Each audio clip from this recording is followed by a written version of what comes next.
Good morning, friends, and welcome. Let's start our class today with a prayer together. Heavenly Father, Divine Mother, friend, beloved God, great gurus, Jesus Christ, Babaji Krishna, Lahirima Shaya, Swami Shri Yukteswarji, beloved Master, Paramhansa Yoganandaji, saints of all religions, we bow at thy feet. Bless our class today with thy inspiration, thy joy, with thy love. We are thine. Be with us now. Om Shanti, Shanti, Shanti. We'll have a song, Lord, May We Serve You, and then an excerpt from a talk by Swami Kriyanandaji on this topic of the blessing of serving God and Guru. Thank you. Welcome again. Lord, may we serve you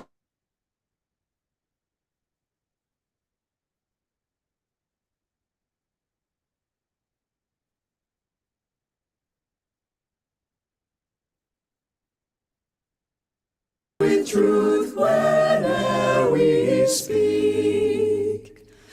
Lord, may we ever know your will. Come to us when our thoughts are still, as we your guidance with joy receive. May we as one your bliss achieve. As we your guidance with joy receive, may we as one your bliss achieve.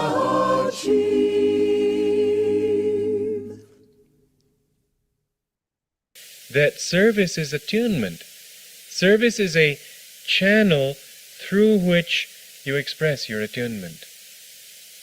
When you sing, don't just bellow. When you sing the chants, don't just feel that because you're shouting to the rafters, you're doing something that is bound to attract God's attention. There's that lovely little story that Ramakrishna used to tell of the play where Krishna was in one room, and you could see a divider between that room, the audience could, between the room in which Krishna was alone and the room where the gopis were all chanting to him. And the gopis were singing, Hare Krishna, Krishna Krishna, Hare Hare, and getting more and more excited. And Krishna paid no attention, just went about his things. Then Radha came into the room, and the gopis had left, and Radha sat and said, Oh, Krishna.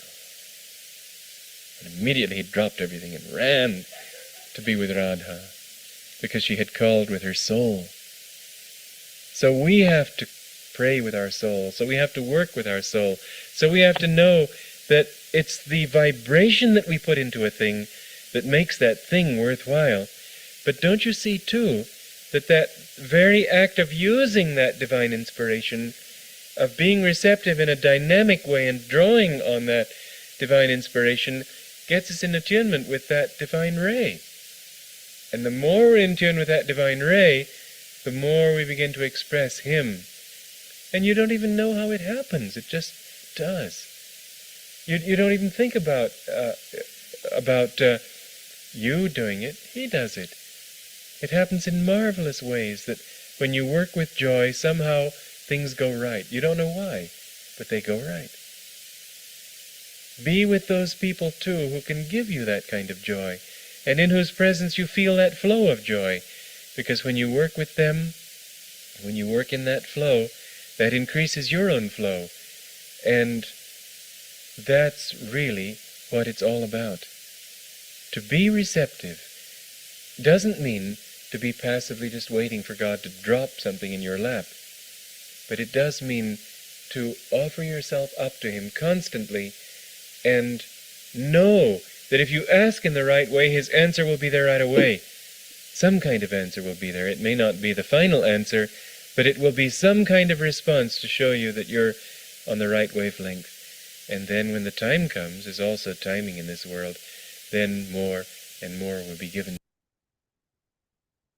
Good morning again, everyone. I'd like to start with a reading from Autobiography of a Yogi. This is Swami Sri Teswarji talking to Master Mukunda. Why are you averse to organizational work? Master's question startled me a bit. It is true that my private conviction at the time was that organizations were hornets' nests. It is a thankless task, sir, I answered. No matter what the leader does or does not, he is criticized. Do you want the whole chana, divine chana, milk curd for yourself alone? My guru's retort was accompanied by a stern glance. Could you or anyone else achieve God contact through yoga if a line of generous hearted masters had not been willing to convey their knowledge to others? He added, God is the honey. Organizations are the hives. Both are necessary. Any form of useless, of course, without the spirit. Any form is useless, of course, without the spirit. But why should you not start busy hives full of spiritual nectar? His counsel moved me deeply.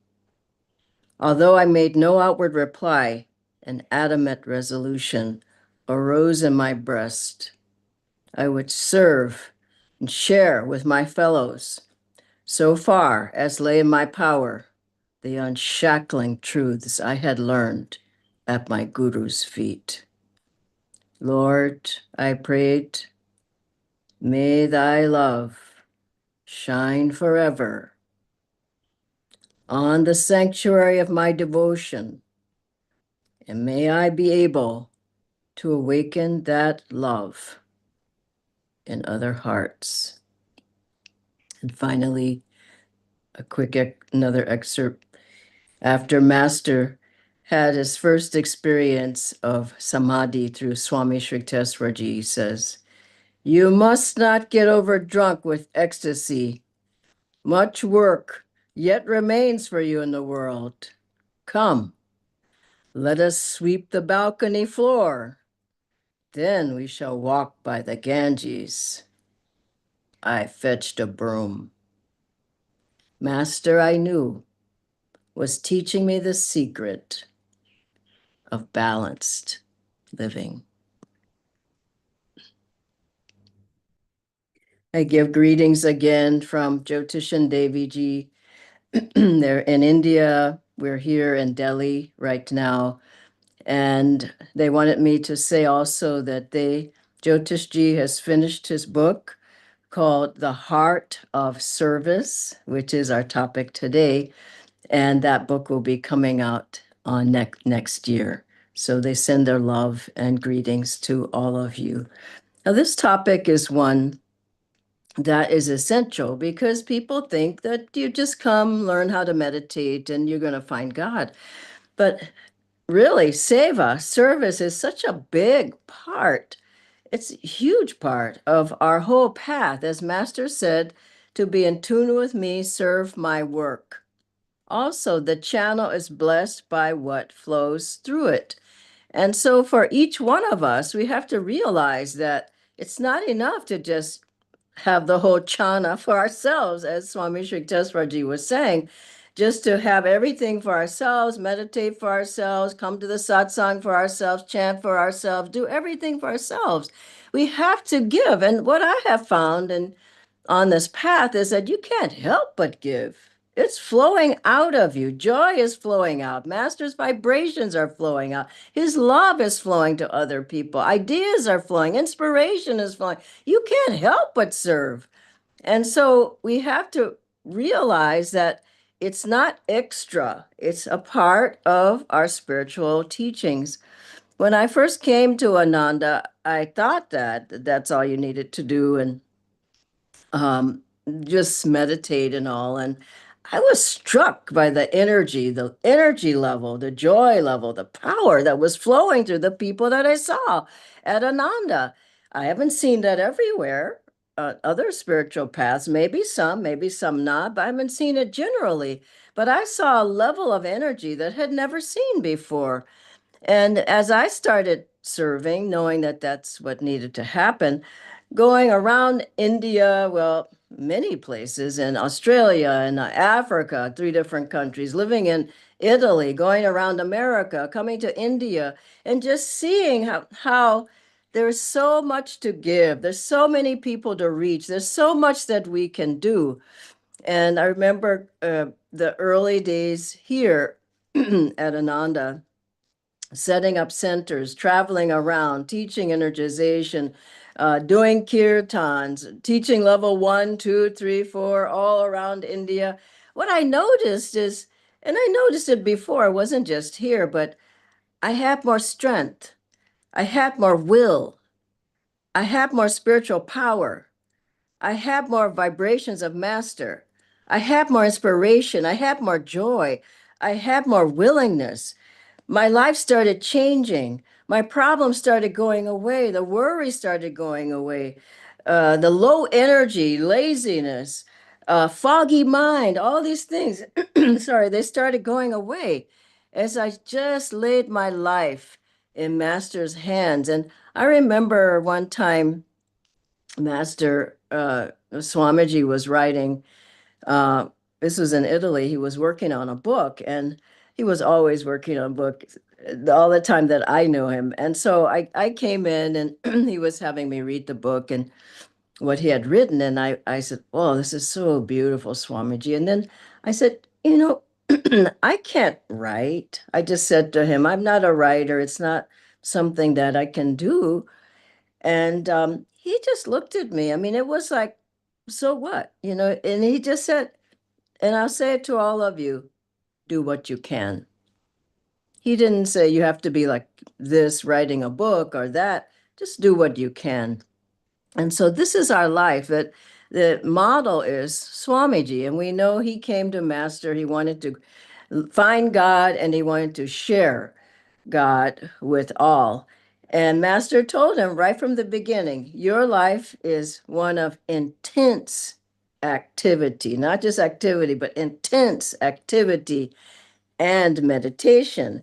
And he put meditation second.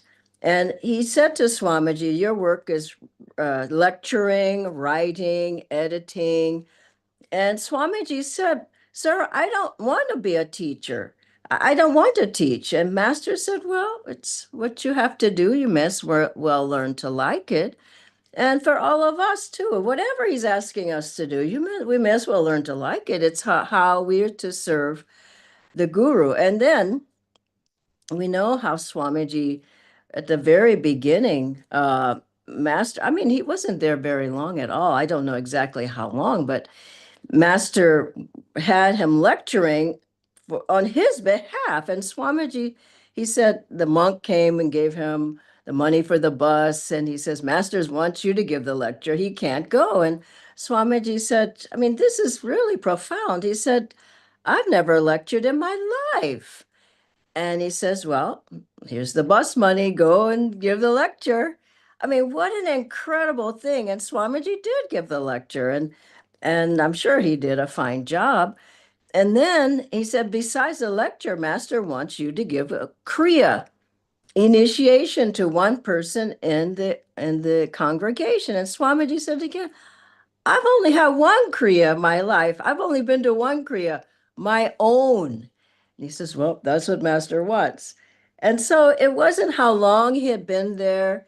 I remember Swamiji said to some of us at a certain point, we were saying, he was asking us to teach and all, and he said, you've done it in other lives. And I think we should just remember we've served our guru in other lives. We've set up centers, we've done classes, we've talked to people, we counseled, we chanted, we did these things before. And so we're coming back again to serve our guru in this way. And I was remembering when we first came to India, I'm just going to turn on the AC just a minute. When we first came here, uh, we didn't know anybody. And so we were going around asking people in the different cities, would you help us?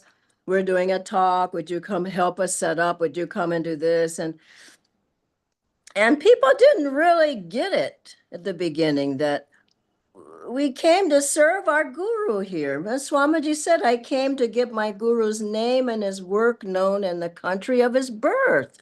This is why we came. This is why we have centers. This is why we have meditation groups. This is why we give talks. This is why Jyotish and Devi ji are here. It's not for us.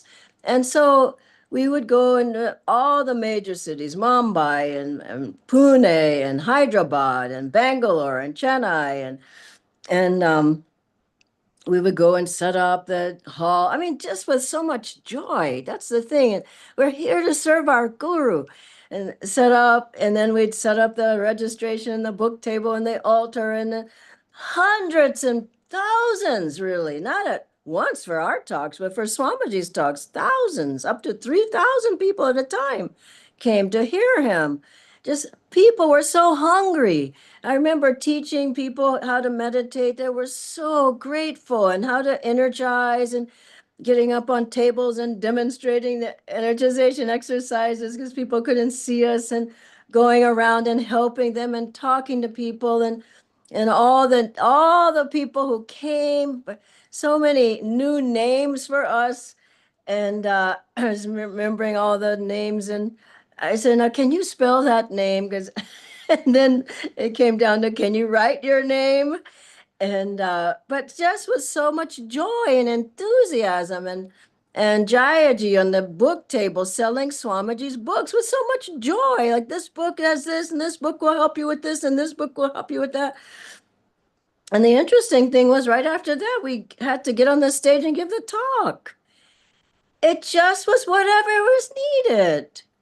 And it's such a blessing to serve in any way possible. And then afterwards, take down the books, put the books in the box, take down the registration, take down the altar and everything. And just everybody who was there, just this is why we came to share and share with you the whole life, not just learn how to meditate, the whole life. It's such a beautiful life. The life of how many people have given their life to God, whatever you want.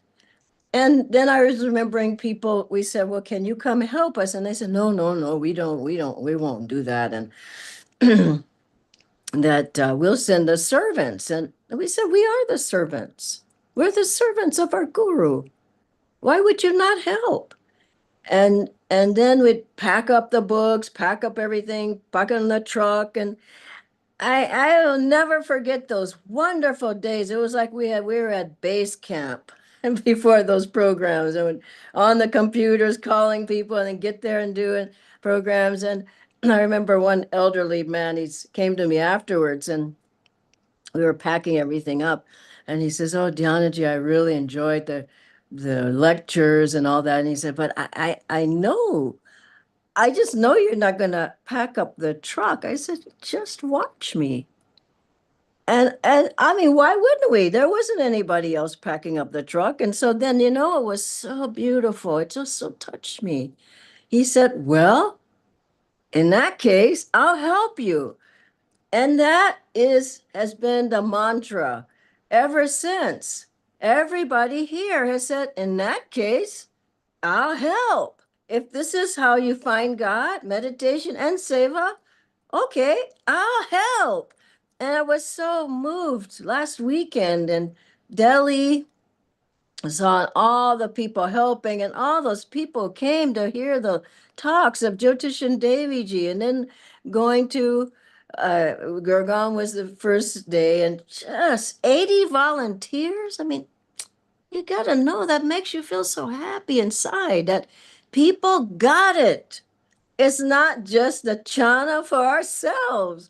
We have to open up and reach other people.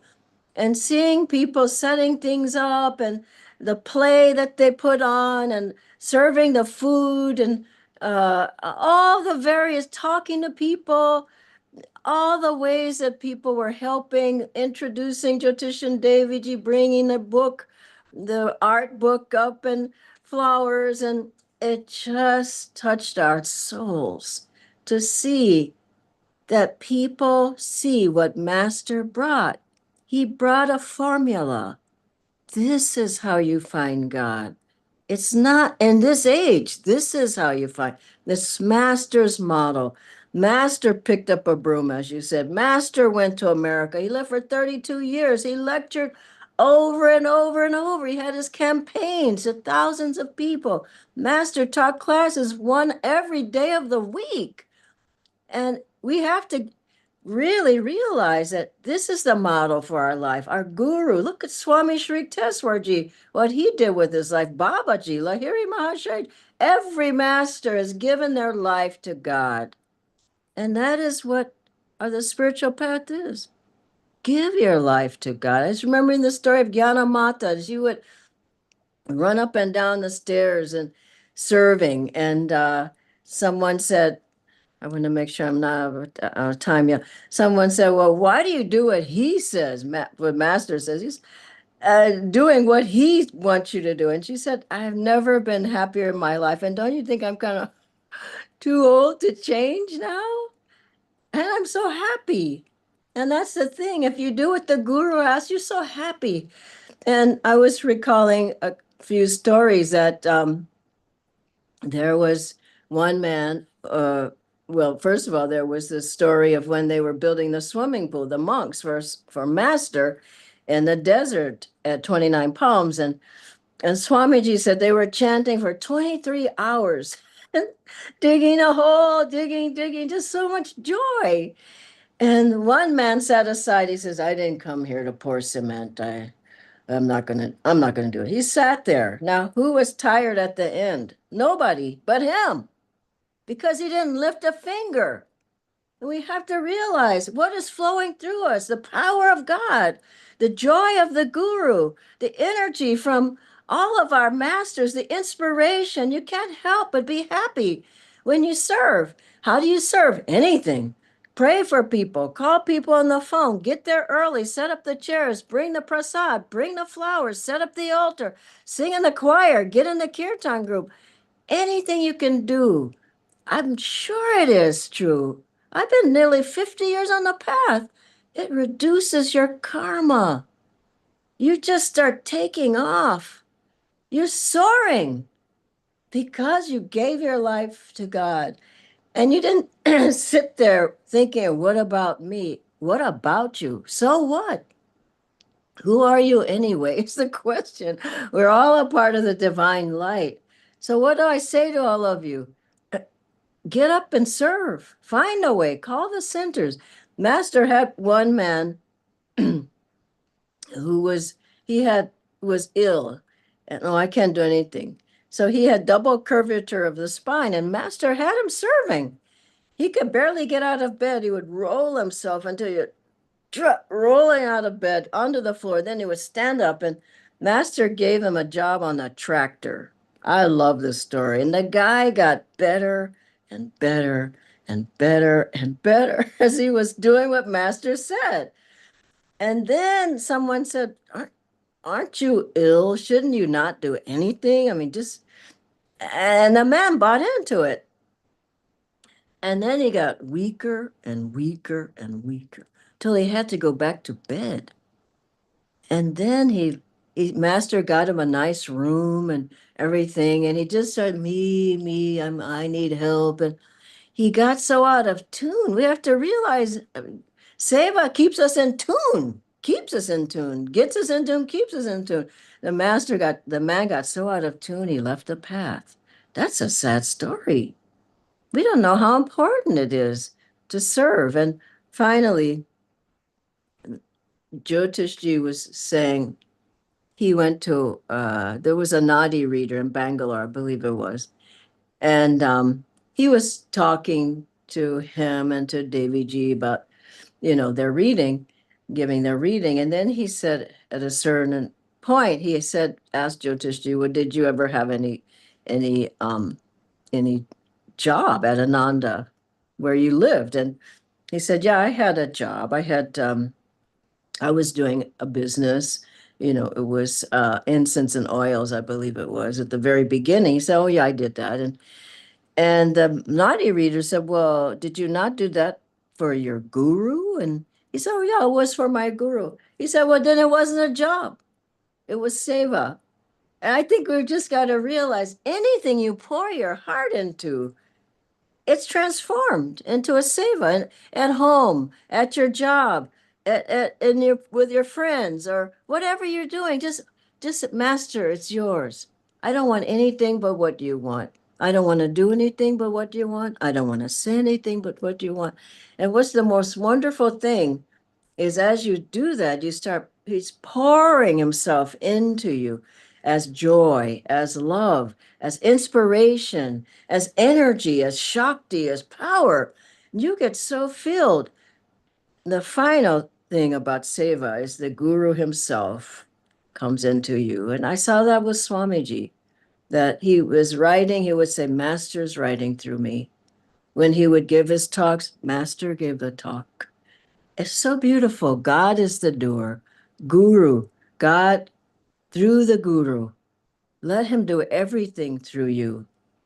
You will find it completely change your consciousness, completely changes your energy level, completely changes your inspiration, completely changes your level of awareness, completely changes your whole life. And I think Seva in the final analysis, along with all that Master said, is going to push us through to that in that exit door where we'll see our master and he will say, like he said to Swamiji, I want you to know I'm very pleased with you.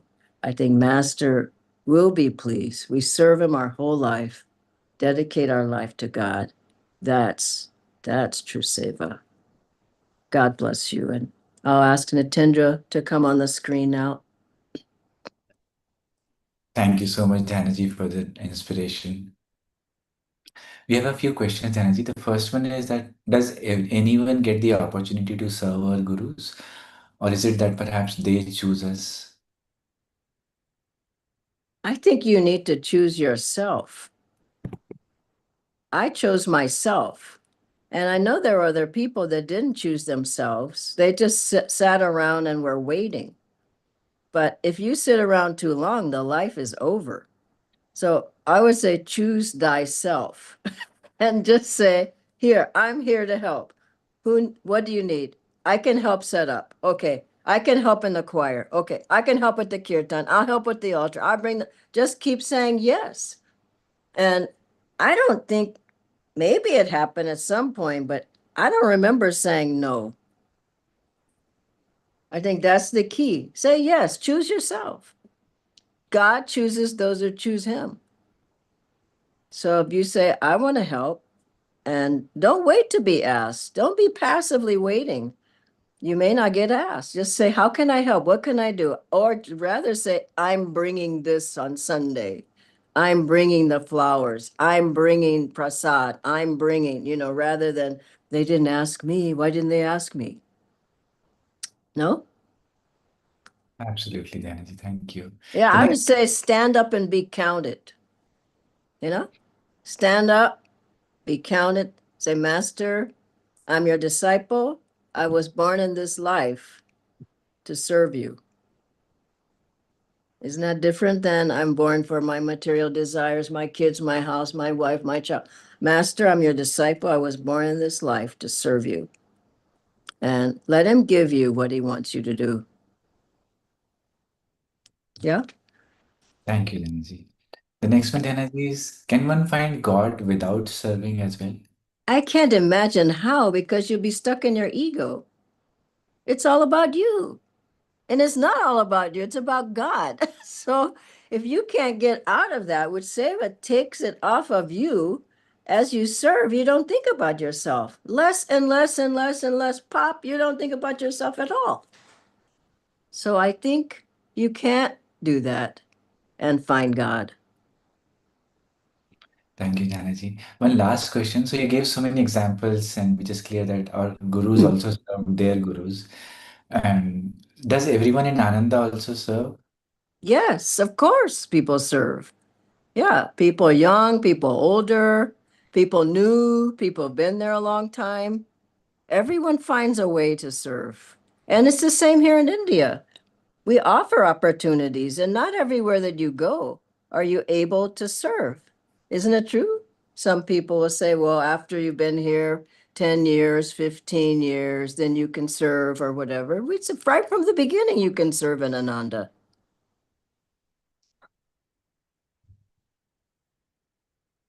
Thank you, Danaji. These were the only questions we had. Okay, wonderful. Well, God bless you all. Have a wonderful day. Thank you. Bye bye. Thank you, Natindra.